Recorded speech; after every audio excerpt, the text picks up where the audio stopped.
So whether or not she has a staff, she's still considered payroll supervisor.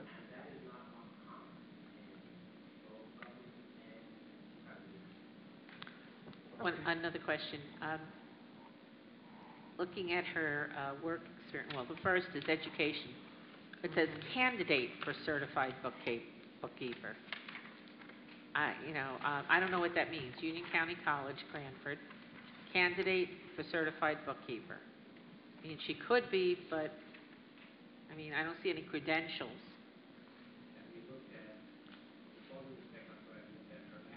Well, I'm looking at the background. My question to you then is, which one of these companies did you call and check on to make sure that that background that you're receiving in this format is accurate and that she actually worked there?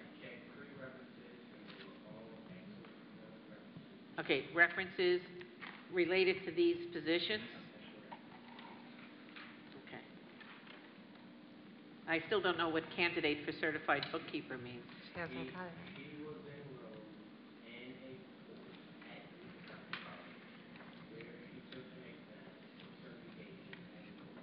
I see. So at some point in time, when she gets that information back or something, she pass, fail, or? It's no different from anyone taking a certified exam, any stage.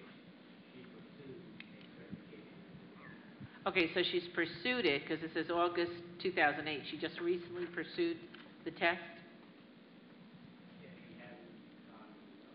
She hasn't gotten the results yet. Is that a requirement, by the way? That has no bearing on it. That's what I'm asking. Doesn't have any bearing on it. Okay. Okay. Madam BA, if I can just request something for the future so we won't have these discussions at our council meeting. When an employee retires or an employee resigns, could you see that all council people please be notified? I wasn't notified the fact that Ms. Ida Jones has been is retiring. Yes. Now, is she retiring in terms of her many years of No, being in she doesn't have time, and she won't be retiring from the pension plan. She doesn't have the time in the new in PERS. She's just retired. She's just basically separating service. She's leaving. Yes, okay. She's relocating. Just want to make sure because we get retired and resign. And I would add that one of the things that we do have to do is similar to what we did with the assistant municipal clerk, is we do have to do an ordinance creating this title. Not to belabor this whole issue, but we've had some other discussions about other various titles and having desk audits. We have a lot of employees here who have similar titles. Account clerk, senior account clerk, doesn't really differentiate between their title. And I think that Ms. Jones' title was senior account clerk. And so, one of the things we probably need to do is we need to do an ordinance, number one, to create this title and to create the salary associated with it.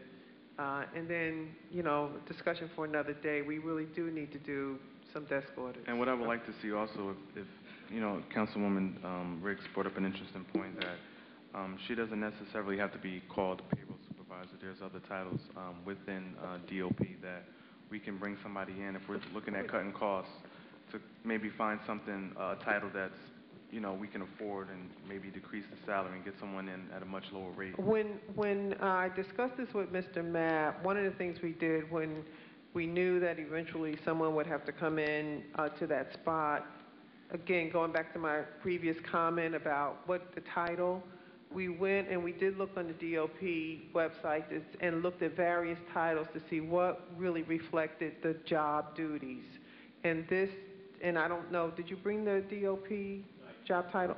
This really did reflect the job duties that Ms. Jones currently performs with respect to pension, and the title was actually Payroll Supervisor, Pension Fund Supervisor. It was a kind of a double title. And Mr. Mapp and I had the discussion about, creating that title.